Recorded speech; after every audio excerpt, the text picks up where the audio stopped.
हमारी सरकार लगातार, चाहे वो विकास के काम हो या युवाओं को नौकरी देने की बात हो, उसके ऊपर काम कर रही है। अभी सीईटी का जो एग्ज़ाम होगा, निश्चित रूप में इसमें जो भी इस प्रतियोगिता में भाग लेंगे उनको पारदर्शिता के आधार पे सरकार नौकरी देगी। एक तरफ जहां युवाओं को रोजगार मिलेगा, दूसरी तरफ सरकार के जो व्यवस्था है उसको चलाने में सहयोग मिलेगा नई भर्ती होने के कारण से। सर, विपक्ष का कहना है कि सीईटी जो सरकार ने कहा था कि साल में 2 बार टेस्ट लिया जाएगा, लेकिन अब 2022 के बाद अब लिया जा रहा है, तो कहीं ना कहीं देरी इसमें सरकार कर रही है। देखिए, ये विपक्ष का काम तो सवाल उठाना है, उठाना भी चाहिए उनको, लेकिन सरकार जब भी कोई इस प्रकार की जरूरत आती है निश्चित रूप से इस प्रकार के कदम उठाती है। एक सर हाईकोर्ट में मामला आया था कि जो 10 नंबर दिए जा रहे थे राष्ट्रवादी को राष्ट्रीय आधार पर, जी, उन नंबरों को काटने का आदेश सरकार ने दिया है, तो हजारों लोगों की नौकरी पर भी खतरा इस पर बन रहा है। देखिए, स्टाफ सिलेक्शन कमीशन के चेयरमैन ने भी इस प्रकार की स्टेटमेंट दी है। सरकार के अन्य जो जिम्मेवार लोग हैं उन समेत मुख्यमंत्री जी ने भी एक बात के लिए आश्वस्त किया है युवाओं को कि किसी भी युवा का रोजगार छिनेगा नहीं, और कोर्ट का भी एक स्पष्ट रूप से फैसला है। वो केवल व्यवस्था की बात कर रहे हैं, किसी का रोजगार छीनने की बात कोर्ट के आदेश में भी कहीं नहीं आती। ऐसे सब युवा, उनको निश्चिंत रहना चाहिए, सरकार पूरी तरह से साथ है। सरकार ने इनको रोजगार दिया, एक व्यवस्था बना करके रोजगार दिया है, इसलिए इनको किसी प्रकार की चिंता करने की जरूरत नहीं है। एक तरफ जहां कोर्ट के आदेशों की पालना सरकार करेगी, तो दूसरी तरफ ऐसे युवाओं का रोजगार भी बना रहे उसकी भी चिंता सरकार करेगी और उसको इसका पुख्ता इंतजाम करेगी। सर, पंजाब सरकार ने करीब 1 महीने तक हरियाणा का पानी रोक कर रखा, हालांकि पानी मिलना शुरू हो गया है।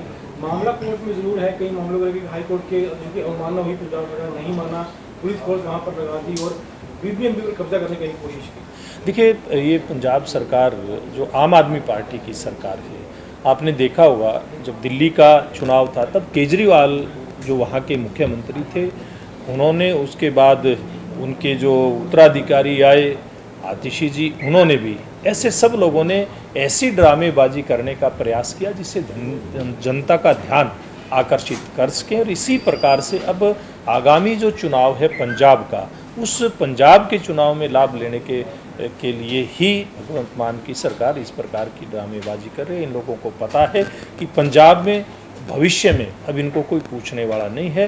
पंजाब में भी बाकी राज्यों की तरह भारतीय जनता पार्टी की सरकार भविष्य में आएगी और ये लोग जाएंगे, इस बात की चिंता इन लोगों को सता रही है। सर, एक आखिरी सवाल है कि कांग्रेस की ओर से जय हिंद सभा का आयोजन किया जा रहा है देश भर में, और कांग्रेस का कहना है कि हमने आग्रह किया था भाजपा के साथ कि जो तिरंगा यात्रा निकाली जा रही है सब दल मिलकर निकालें, लेकिन भाजपा ने अकेले निकाली, इसलिए हमें अलग से जय हिंद सभा करनी है। देखिए, अच्छी बात है कि कांग्रेस पार्टी के लोग जय हिंद यात्रा निकाल रहे हैं, लेकिन मैं कहना चाहूँगा निकालनी चाहिए, सेनाओं का मनोबल बढ़ाना चाहिए, देश की एकजुटता पूरी दुनिया के अंदर जाहिर होनी चाहिए।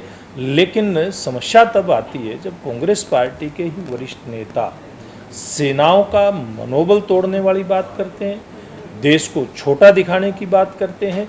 जब इस प्रकार की बातें आती हैं तो फिर जनता भी इस बात पर विचार करती है कि जय हिंद यात्रा निकालने का औचित्य क्या है। लेकिन फिर भी मैं स्वागत करूंगा जय हिंद यात्रा का, उनको यात्रा निकालनी चाहिए, लेकिन साथ ही इस प्रकार की बयानबाजी के ऊपर लगाम भी लगानी चाहिए।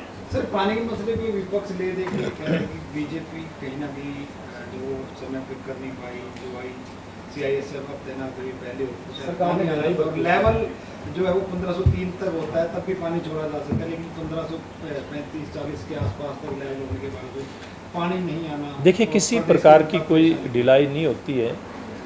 सरकारों के इस प्रकार के जो कामकाज होते हैं उसमें कोई कोताही नहीं बरती जाती। हाँ, लेकिन मैंने पहले भी कहा है कि पंजाब सरकार ने आगामी चुनाव में लाभ लेने के लिए, जैसे दिल्ली में उन्होंने ड्रामेबाजी की थी, वैसे ही पंजाब में केवल ड्रामेबाजी करने का ही, उनका एक स्टंट करने का ही एक अभियान था। लेकिन केंद्र सरकार ने, हरियाणा सरकार ने अपने स्टैंड को स्पष्ट किया कि किसी भी रूप में हरियाणा के हक का पानी और जो पीने का पानी मिलना चाहिए वो हम लेकर के रहेंगे। वो किसी की बपोती नहीं है, वो साझा पानी है, और पानी हरियाणा के किसान को सिंचाई के लिए भी पर्याप्त मात्रा में मिलेगा, पीने के लिए भी पर्याप्त मात्रा में मिलेगा।